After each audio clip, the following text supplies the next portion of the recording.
Encroachment का मसला है, इस पर भी कुछ ना कुछ संजीदगी से गौर किया जाए ताकि यहाँ लोगों की जिंदगी कुछ बेहतर हो सके।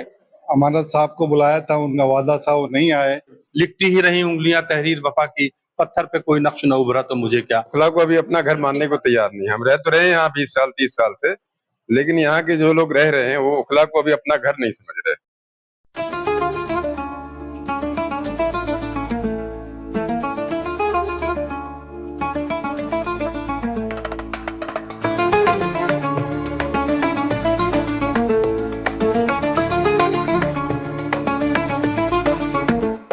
दोस्तों, हम सब लोग जानते हैं कि ओखला में बहुत सारे मसाइल हैं।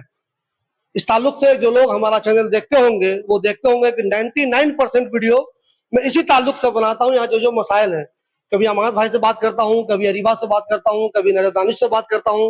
रोड टूटी है, नाला टूटा है, जो भी है, जो अच्छे काम हो रहे हैं वो भी दिखाता हूँ, जो खराब काम है वो भी दिखाता हूँ। कोशिश करता हूँ कि जो भी मसाइल ओखला के हैं वो आप लोगों के सामने आते रहे।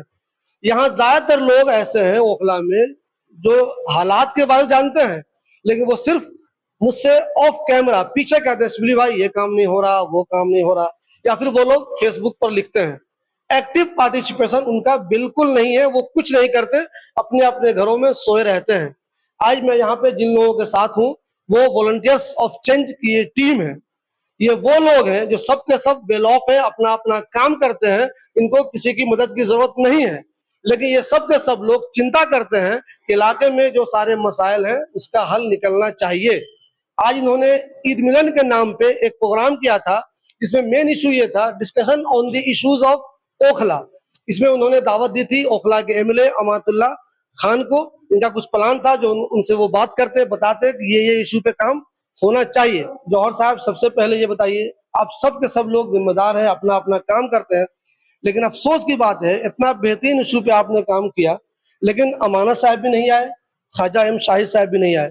अमानत साहब से मेरी कल भी परसों बात हुई थी, उनके बहुत सारी डेट लगती रहती है कोर्ट की, तो आज भी शायद उनकी डेट थी। तो क्या वाकई में उनकी कोई डेट थी या उन्होंने आप लोगों को सीरियस ही नहीं लिया? नहीं, हमारी बात हुई थी उनसे कि उन्होंने कहा था कि मैं इंशाल्लाह कोशिश करूंगा, मेरी 2 तारीख भी है अदालत कोर्ट में, तो ये बात हुई थी। हमने कहा ठीक है, जल्दी पूरा हो जाए तो आप आ जाइए। अब क्या है हकीकत, नहीं आए हैं, वो डेट में कहाँ फंसे हुए हैं ये कह नहीं सकते हम। दूसरे जो हमारे चीफ गेस्ट हैं वो अभी फोन पर बात हुई थी, अचानक वो बीमार हो गए हैं तो वो इसलिए नहीं आए। उनके बारे में तो हमारी इंफॉर्मेशन आई है, हमारे पास उनका मैसेज आया है कि वो बीमार हो गए हैं अचानक, तो मैंने कहा दवाई खाइए, आराम करिए, ठीक है। सर, मैं ये समझूं अगर कि क्या क्या टॉपिक आप सोच के रखे थे, सिर्फ मुझे पॉइंट वाइज बता दीजिए। जी, जी। कि ये जो 2 4 5 पॉइंट है जिनको हमको अमानत साहब से बात करनी थी, उनसे कहना था कि सर इस इशू पे काम होना चाहिए। देखिए, हमारा सबसे पहला इशू था यहाँ पर सफाई का। जो यहाँ पर जो है गंदगी हो रही है, ढलाव घर की बहुत सख्त जरूरत है, तो कोई ऐसा इंतजाम हो जाए, किसी से एडजस्टमेंट हो जाए, इरिगेशन डिपार्टमेंट से कोई किराए कुछ भी हो जाए, तो ये कचरा इकट्ठा हो जाए और वहां से उठकर चला जाए, तो वो बदबू जो गाय इधर उधर घूमती फिरती हैं वो खत्म हो जाए। दूसरा जो है इंक्रोचमेंट का मसला है, इस पर भी कुछ ना कुछ संजीदगी से गौर किया जाए ताकि यहाँ लोगों की जिंदगी कुछ बेहतर हो सके और जो गाड़ियां खड़ी होती हैं उन पर भी कंट्रोल लगे। और तीसरी बात यह है कि जहाँ यहाँ पर पार्क छोटे ही से ही बने हैं, वहां पर सफाई सुथराई के लिए कोई ना कोई आदमी नॉमिनेट कर दिया जाए ताकि जो लोग बैठे हैं वहां पर वो वहां कर उनको सुकून महसूस हो, कुछ फीलिंग अच्छी आए, ऐसा हमारी कोशिश है। जैसे कि ओखला हेड के पास एक पार्क पहले था तो उसमें लोग जाते आते थे, अब इस वक्त जो है वो जाना आना पर कंट्रोल कर दिया गया है ओखले वालों के लिए, तो हम चाहते हैं कोशिश हो जाए तो वो खुल जाए और वहां लोग जाते जाएं, जाना आना खुल जाए तो लोगों की सेहत बेहतर हो, एक्सरसाइज करें, सुकून हो, उनके फेफड़े बेहतर हों। चौथा सवाल ये है, बहुत अहम सवाल है, जो सरिता विहार के अंदर हॉस्पिटल 400 बेड का 400 प्लस बेड का बन रहा है, वो इनकम्प्लीट है, अभी कुछ काम बाकी है। अगर वो कंप्लीट हो जाए तो बहुत बड़ा ओखले के लोगों को बहुत बड़ा बेनिफिट हो जाएगा, वो शुरू हो जाए, वो काम पूरा हो जाए। और इसी से जुड़ा हुआ यह है कि बटला हाउस की जो खलीलुल्लाह मस्जिद के पास डिस्पेंसरी है, उस डिस्पेंसरी का में 50-40 कुछ बेड का हॉस्पिटल बन जाए, उसका कुछ विकास हो जाए, थोड़ा दायरा बढ़ जाए, तो यहाँ के लोगों के लिए बहुत सुकून हो सकता है, क्योंकि इमरजेंसी के लिए वो कुछ हो नहीं पाता।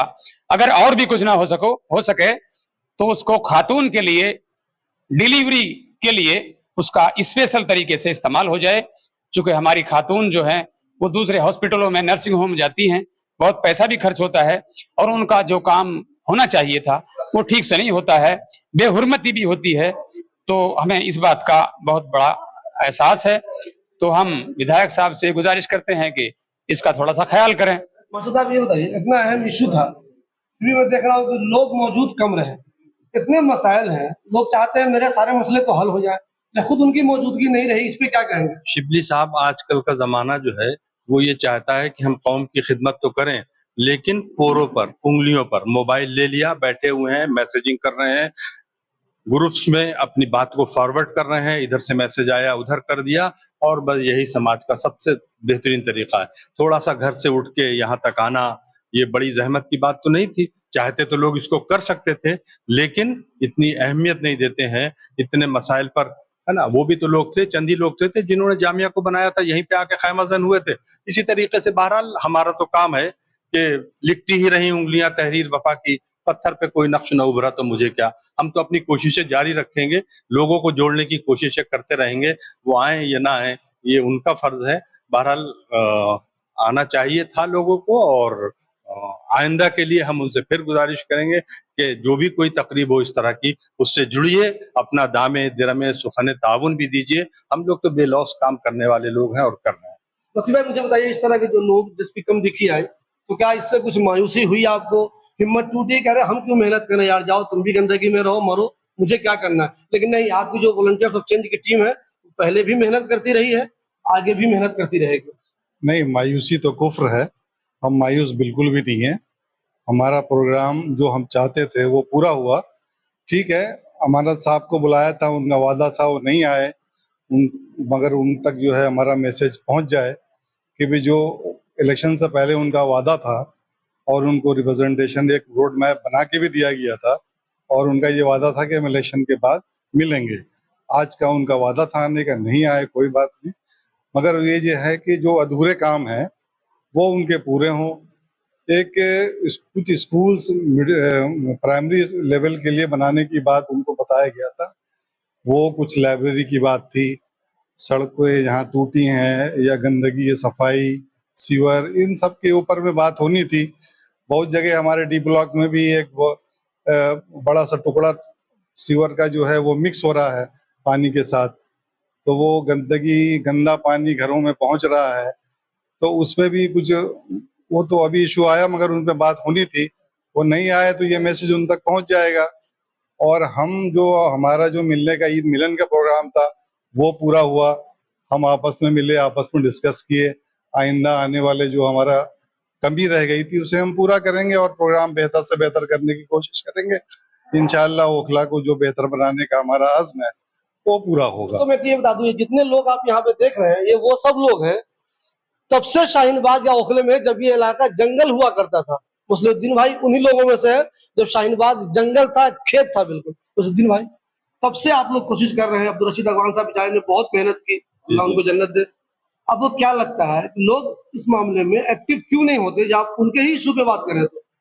असल में मैंने अपनी बात तभी तकरीर में रखी थी कि ओखला को अभी अपना घर मानने को तैयार नहीं। हम रह तो रहे हैं यहाँ 20 साल 30 साल से, लेकिन यहाँ के जो लोग रह रहे हैं वो ओखला को अभी अपना घर नहीं समझ रहे। और मैं समझता हूँ कि ओखला को जिस दिन वो अपना घर समझने लगेंगे, तो इस तरह अपने घर के बारे में फिक्र होती है उन्हें, इंशाअल्लाह वो ओखला के बारे में सोचना शुरू कर देंगे। और ऐसे लोग हैं मौजूद, और हमने जो इतने दिन काम किया बीओसी के बैनर तले, तो अल्हम्दुलिल्लाह हम मायूस नहीं है। अल्हम्दुलिल्लाह हमारे साथ बहुत बड़ी टीम है जो काम कर रही है। अब किसी वजह से आज नहीं आ पाए, अपनी अपनी मसरूफियात हैं, तो लेकिन ये कि इंशाअल्लाह हमें लगता है कि हमारे इस पैगाम को लोगों तक पहुंचने में होगा। और कम से कम वीओसी का जो मैसेज था कि मुद्दों की सियासत शुरू ओखला में, ये तो मैंने देखा है कितने दिनों में, कम से कम अब जब इलेक्शन होता है तो कहीं न कहीं मुद्दों की बात होती है। तो इंशाअल्लाह हमें उम्मीद है कि वीओसी का जो पैगाम है वो लोगों तक पहुंचेगा, और अमानतुल्लाह साहब और यहाँ के जो भी नुमाइंदे इंशाअल्लाह हमारी बात को सुनेंगे इंशाअल्लाह। दोस्तों, एक बात ये भी समझ लीजिएगा, इनमें से जो लोग भी बीओसी से जुड़े हुए हैं, इनमें से कोई ना चंदा करता है, कोई ना किसी से पैसा लेता है, सब लोग अपना खर्च करके ये काम करते हैं। तो आप में से किसी के दिल में अगर ये बात चल रही होगी कि शायद ये लोग कमाते होंगे इस तरह काम करके, आमतौर पर जो एनजीओ कमाती है, तो इनमें से किसी का इस तरह का ना कोई काम है, ना कोई ऐसी कोई नीयत है।